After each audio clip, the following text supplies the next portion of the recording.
pay-as-you-go at saka IPOE or DHCP version number 2. Ano ang difference nito doon sa version number 1 natin?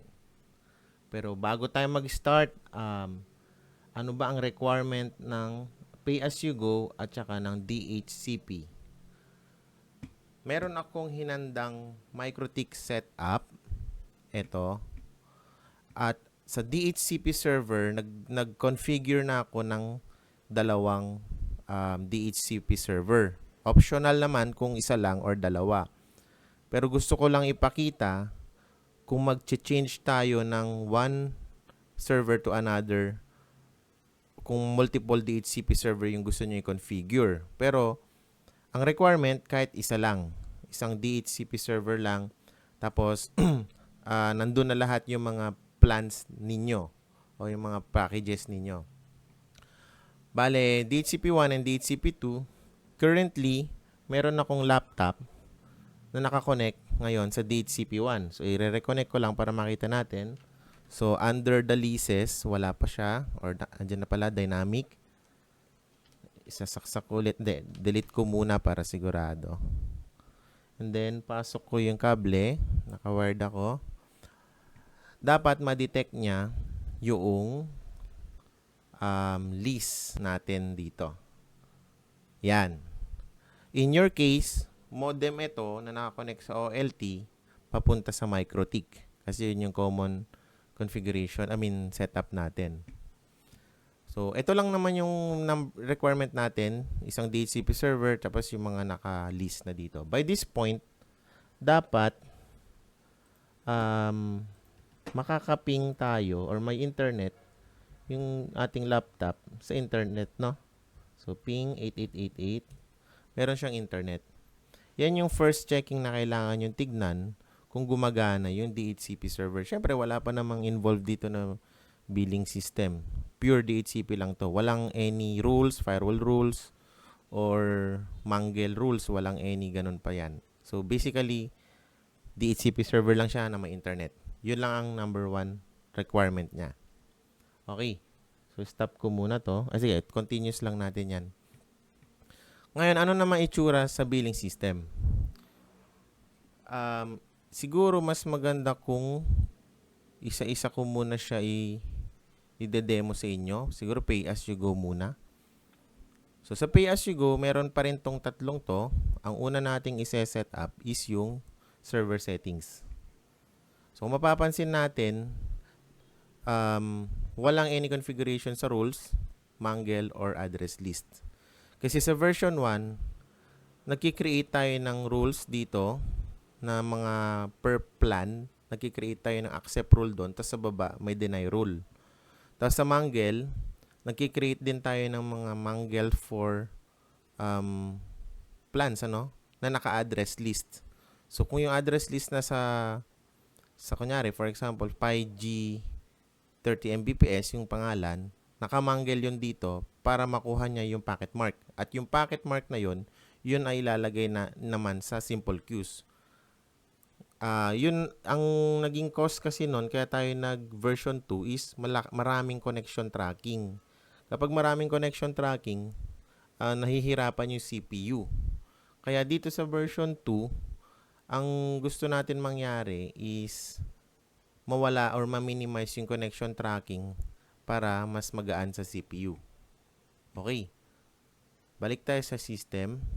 So, first na gagawin natin is to register the server, no? So, pay-as-you-go, server settings. Make sure naka-connect na yung or naka-integrate na yung MikroTik sa system, ha? So, settings. Automatic naman niya, madidetect niya yung mga available DHCP server dito. Dati, sa version 2, ang nakikita dyan is yung networks. Ito. Ngayon, ang nakikita na is yung mga DHCP name servers. So, for example, itong DHCP1, pay-as-you-go yan. PayG. As gagamitin ko mamaya yung DHCP2 for IPOE subscription naman. Okay, add server. Ngayon, ang gagawin ngayon nito sa MikroTik ay maglalagay lang siya ng isang rule. Yan, sa firewall rule. So, So, ito yung magsasabi na lahat ng mga nanditong source address list ay idadrop niya. Ngayon, yung ating client kanina na nasa dynamic pa, wala pa tayong ginagawa dyan. So, may internet pa rin yan kung makikita mo dito sa kabilang screen. Hindi pa siya kasama sa address list na drop kasi wala pa siya sa address list dito. So, kailan siya magkakaroon or kailan siya mailalagay dyan sa address list na yan kapag ni-register na natin siya sa system. Pero for now, ang ginawa pa lang natin ay yung server setup. Ito. So, makikita na natin meron na tayong pay-as-you-go server para kay DHCP1. Ang next naman is yung internet promos. Ito, gumawa na ako ng internet promos pero ang una natin gagawin dapat dito is yung profile. Sa profiling, dati kapag nag-create ka, magki-create din siya sa MikroTik queue types ng PCQ download and upload at saka magki-create siya ng simple queues parent dito for the PCQ leaf. Pero this time, wala na siyang i-create kahit isa. So, try natin gumawa ng isa pa dito para makita natin. Sabihin na natin 20 Mbps flat kasi ayoko nang may burst. 1, 2, 3. Yan. So, flat bandwidth. Pag submit natin, magki-create lang talaga siya dito lang sa billing system. Wala siyang i-create na any queue types tsaka simple queues. So, version 1 kasi, by this point, magki-create siya dito ng types, simple queues.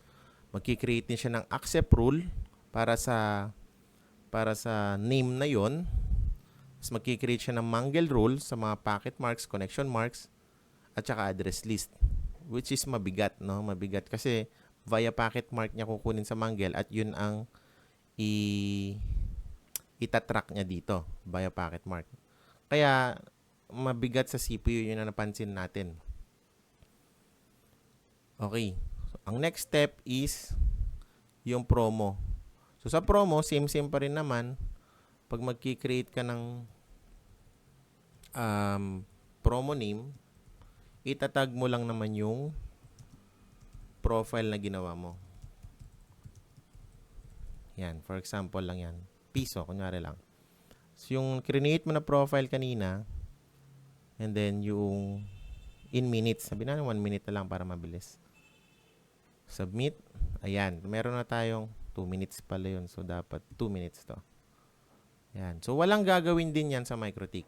Again, mas maliit na yung footprint ng configuration sa MikroTik sa version 2 kaysa sa version 1. And then, dito na papasok yung records natin. Pag nakagawa na tayo ng profile promo, records na, ito may na-create na ako. Pero gawa tayo ng bago. Since meron tayong nadidetect na new dynamic entry dito, gamitin natin siya. So, under enrollment, so madidetect naman na niya yan. Ang kagandahan dito sa version 2, dati kasi lahat ng dynamic na madidetect niya dito, ililist down niya.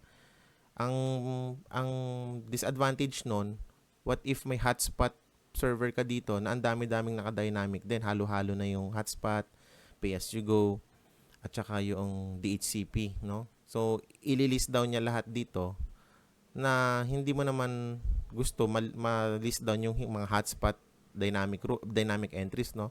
Kaya nagkaroon na tayo ng filtering dito kung ano yung ni-register mo dito sa server settings, yun na lang yung makikita niya mga leases dito na dynamic. Okay. So, let's say, lagyan natin ng number kasi importante yan for pay-as-you-go. And then, i-register natin. At this point, meron na siya dito. Ay, hindi. Existing na pala siya. Sandali ha. Ibahin natin yung number. Yan. Sample na lang yan. Or existing yata yung IP. Sandali. Kailangan ko yata burahin tong isa. Ayun. So, yung number hindi pala pwedeng duplicate. Okay. At this point, na-register na natin siya at kung makikita nyo sa kabilang screen, nag-timeout na siya. So, anong ginawa ni billing kay MikroTik? Nilagay na niya, first is ginawa siyang static. So, nawala yung letter D dito. At pag i-double click natin yan, naglagay na siya ng address list para sa kanya as drop initially. By default, naka-drop. Pag i-re-register mo, syempre, hindi pa naman yan bibili ng promo, kumbaga ni-register mo pa lang and then later on, saka mo siya lalagyan ng promo. Kaya naka-drop siya by default once na ni-register mo na siya.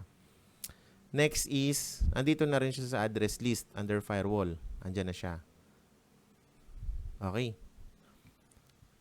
So, by this point na ulit is magkakaroon, pwede mo na siyang i-edit yung account details niya. Optional naman na itong mga to, pero mas maganda merong laman. And then, pwede mo na siyang i-activate. Itong activation na to is para sa account, hindi doon sa promo itself, dito mismo sa account. Kasi gusto natin, lahat ng mga naka-pay as you go, merong certain limit lang. Kunyari, 3 months, parang sa other telco, no? Big telcos. Na kapag hindi ka nagpa-load within 3 months yata or 6 months, tatanggalin na nila sa NAP port yung connection mo, yung fiber mo, para magamit sa iba kasi hindi ka naman naglo-load. Tapos, andun ka lang sa port, di ba? So, sa side nila, malulugi sila. Ganon din dito. Parang sasabihin natin na kapag hindi ka naglo-load within certain number of days or months, madidetect ng system na inactive ka na. So, i-activate muna natin. By default, 120 days to, kaya na-compute na niya up to June 29. Pwede ka na ngayon bumili ng promo, yung ginawa natin kanina, via, ito yung manual, or yung sa payment gateway, via SendIt or Maya Business. Pero para may pakita ko sa inyo, ito, naka-time out na ngayon tayo sa kabilang screen. Bibili tayo, for example, nung ginawa natin kaninang 2 minutes. Yan, and then submit. Bahala na kayo kung anong mode of payment. Since manual siya, for example, nag-cash siya dito over the counter. Submit. Kung makikita nyo, nag-reply na yung ping natin. At andito na, na-compute na yung mga validity ng promo. At running na siya. Tulad ng ibang nag-o-offer ng prepaid, no? Pwede ka mag-stock ng maraming promo dito. Naka-line lang naman yun, naka-queue. At kung mag-expire na to, automatic, sasalo na yung pangalawang promo. Anong itsura nito sa MikroTik? Sa version 1, makikita mo dito yung mga accept na sinabi ko. Ngayon, wala na. Sa Mangle, makikita mo dito yung Mangle nung promo name na yon. Ngayon, wala na rin. Sa address list, yung drop naging accept na. Yun lang yung pinalitan niya. Paano ngayon yung limitation ng bandwidth? Bakit nagkaroon dito ng bandwidth simple queue? Kung saan 20 Mbps yung sinet natin kaninang profile. Nilagay yan dynamically dito sa leases. Yan. Ito ngayon yung dinagdag ni billing system doon sa static list ng client. At kung mag-expire na to after 2 minutes, yung 5G accept, mapapalitan niya ng 5G drop ulit. Kasi i-drop na niya, i-stop na niya yung subscription.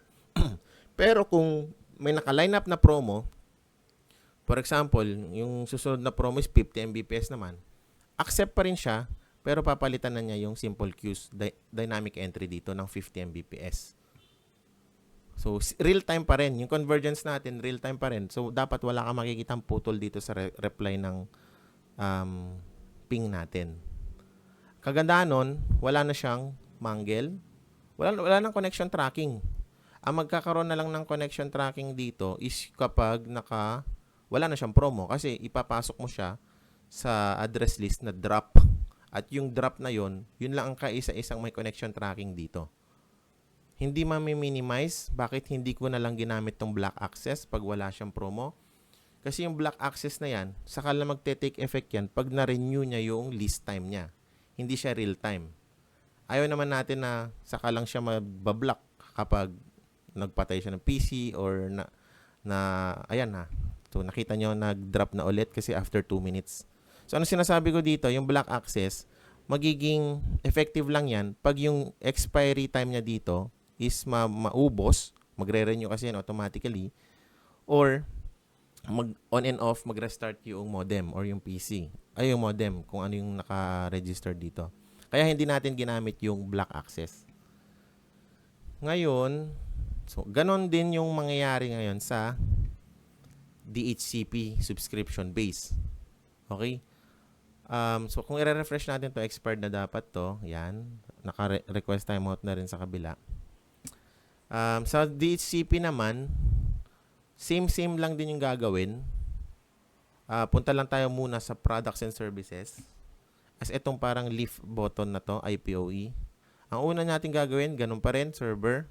I-re-register mo naman ngayon yung server for DHCP subscription. Pero bakit dito meron pa rin si DHCP1? Nakala ko ba naka-pay-as-you-go siya? Yes, naka-register siya sa pay-as-you-go. Pwede mong i-reuse siya for DHCP. Pero kung ipaparallel mo yung dalawang services na yon, I suggest gumawa ka na lang ng second DHCP server para sa IPOE subscription. Gagamitin natin to. Pwede ko siyang tawaging IPOE name. Add. Same ang gagawin ni system sa MikroTik ay gagawa lang siya ng ito pala nagawa ko na to kahapon. Mali ito. Hindi to yung expected output. So, delete ko siya. So, expected output natin, instead na network segment, dapat yung network name. Ito. Okay. So, ang gagawin ni system or billing system sa MikroTik ay dapat kikreate siya ng drop din dito sa firewall rule. Pero it seems hindi siya nag-create, kaya i-check muna natin.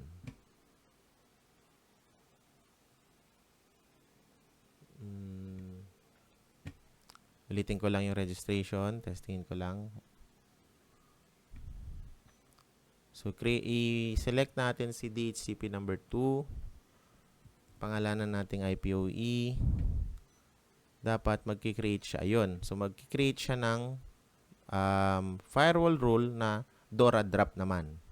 So, kanina, PyG drop, pay-as-you-go drop. Ito naman, DORA drop. Ano ba yung DORA? Hindi ito si DORA the Explorer. Ito ay yung protocol, yung process ng DHCP. Discover, offer, request, and acknowledge. Pa-correct na lang kung mali. Ngayon, ganun, same pa rin. Pwede tayong mag-create ng mga DORA drop tsaka DORA accept based doon sa subscription naman niya. Kanina doon sa mga promo. Sige, try ulit natin same computer. So, expected ko dapat same laptop.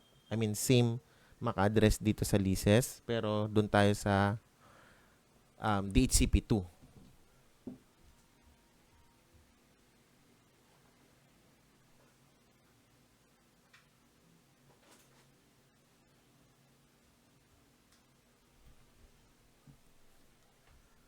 Ayun, nilipat ko lang yung kable sa kabilang port kasi yung DHCP2 ay nasa Ether 3. Yan, so active na siya. So, by default, naka-dynamic. Tapos yung ping ko ay tumatagos. Kasi nga, wala pa namang involved na billing system. Hindi ko pa naman siya nire-register sa billing system. So, technically, mayroon siyang internet. Ngayon, gawa muna tayo ng tulad ng mga nasa PPPoE, di ba, gumagawa tayo ng profile sa MikroTik. This time, wala namang profiling sa MikroTik ng DHCP. Kundi dito na tayo gagawa na ngayon ng profile. So, ang gagawin dito is pure sa billing lang din naman lahat yan. For example, 10 Mbps. 10, 1, 2, 3, 1, 2, 3. Flat muna. Yan. So, 10 Mbps. Ang ginawa lang niyan is sa billing lang. Wala siyang ginawa any dito. Walang queue types, walang simple queues.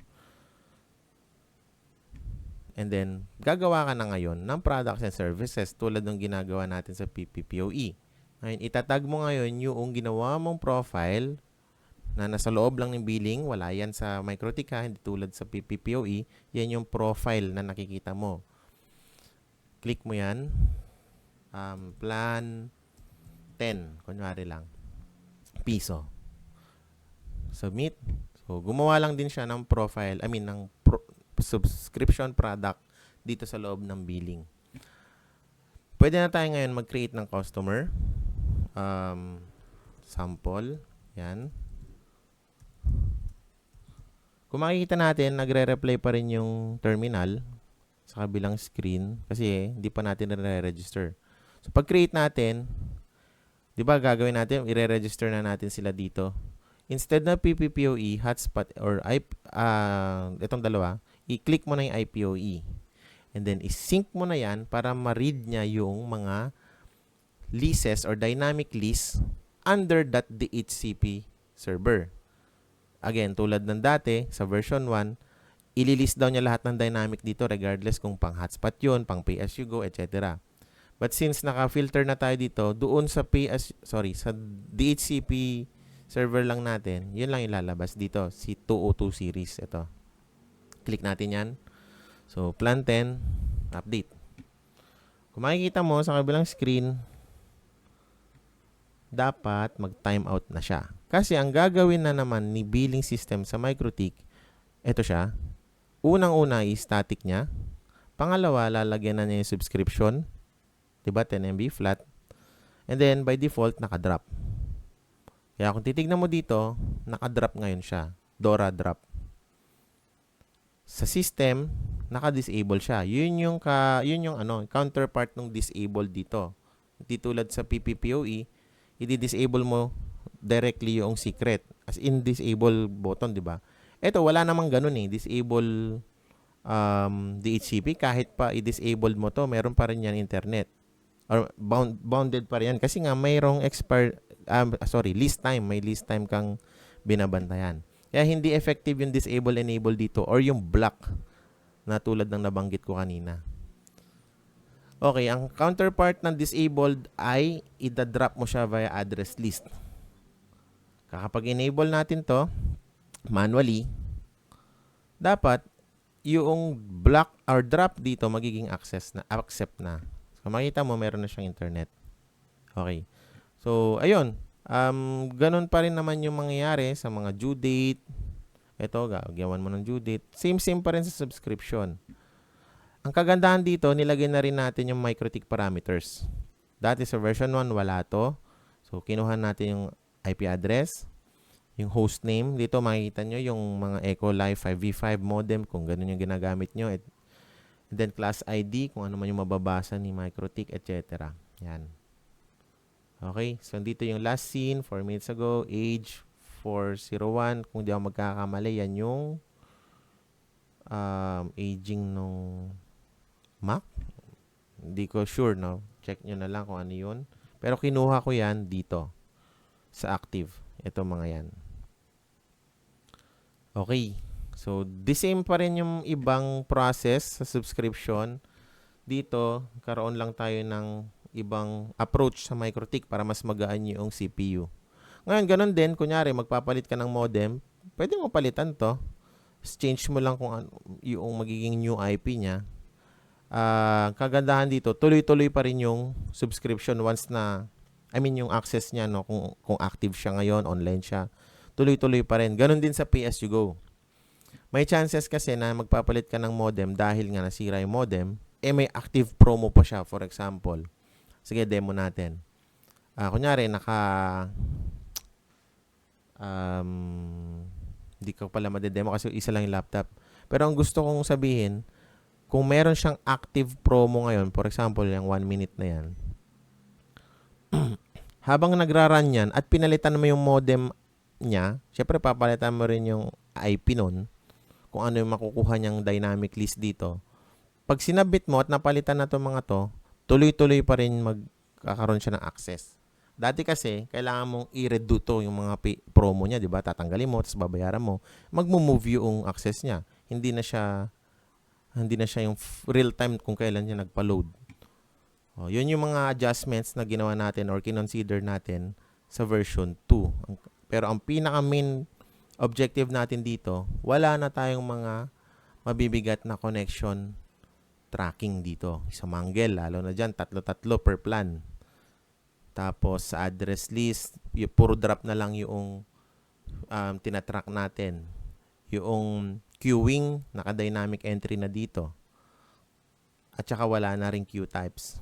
Ngayon, optional na ninyo, kung yung queuing ninyo dito, yung type, bahala na kayo kung cake, PCQ, ano pa ba yun? Codel, FQ Codel, SFQ, itong mga nandito. Bahala na kayo kung ano yung gusto nyong ipasok dito. Siyempre, alang naman isa-isahin nyo to. pwede kayong gumamit ng scripting na kung na-detect ninyo na static na itong mga to, i-automatic nyo na ilagyan ng Q-type to. Ang problema kasi kaya hindi ko siya dinefault, kunyari gawin kong FQ codel to, kasi sa some of the version ng 7, walang ganito pa. Mas lalo na sa version 6. Kaya discretion nyo na kung maglalagay kayo ng Q-type. Pero by default, naka-small yan. Default. Okay.